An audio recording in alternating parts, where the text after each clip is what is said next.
Il était question de rappeler quelques instructions officielles et présenter certaines innovations apportées dans le sous-secteur de l'EPST à la rencontre de ce 14 mars 2023 entre les autorités de la province éducationnelle Haut-Katanga 1 et tous les chefs d'établissement scolaire de la ville de Lubumbashi.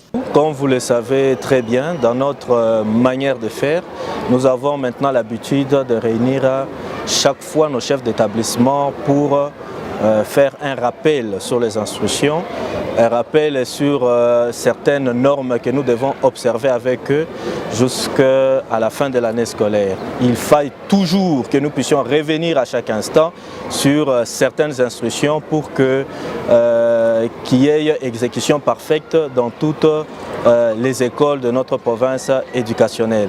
Et vous le savez aussi très bien que nous nous approchons petit à petit des évaluations certificatives.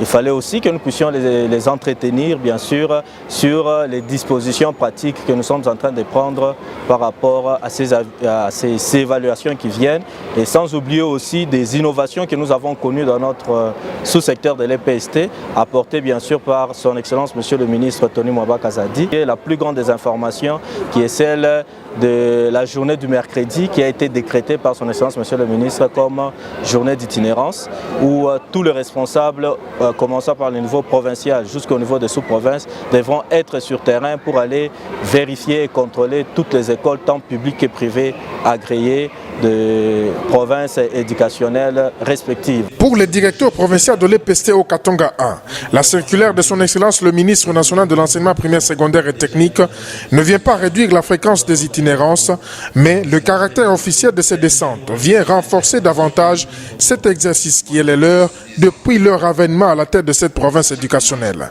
Je pense que pour notre part, nous allons continuer. Nous avons commencé avec cette itinérance, voulais-je dire, depuis le début, et cette mesure ne vient que renforcer, vient donner un caractère officiel à ce qu'on faisait avant, parce que c'est une décision maintenant officielle de son Excellence, mais ça ne nous empêche pas de rester dans notre habitude qui nous a conduit à de meilleurs résultats que nous constatons quand même aujourd'hui. Au cours de cette même rencontre, l'inspecteur principal provincial de l'EPST au Katanga 1 s'est attardé sur la préparation technique des épreuves certificatives 2022-2023.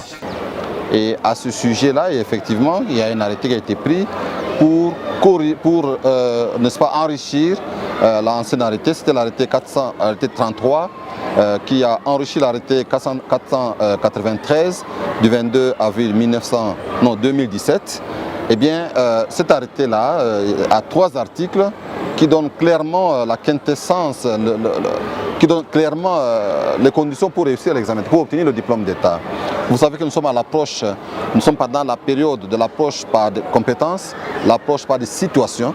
Ce que nous cherchons actuellement chez l'enfant, ce sont les compétences et non bourrer l'enfant avec de la matière, non, les compétences.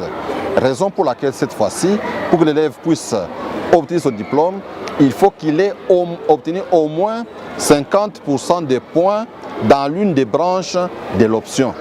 Parce qu'on s'est rendu compte qu'avant, l'élève pouvait échouer dans les branches d'option, dans les branches spécifiques, et avoir fait beaucoup de points dans les autres branches et il avait son diplôme. Et il y avait toujours un écart entre le diplôme et les compétences de l'enfant. Et donc actuellement avec cet arrêté, l'élève qui obtient ce diplôme est supposé être compétent dans son option, dans les branches de son option, et il peut être consommable par la société.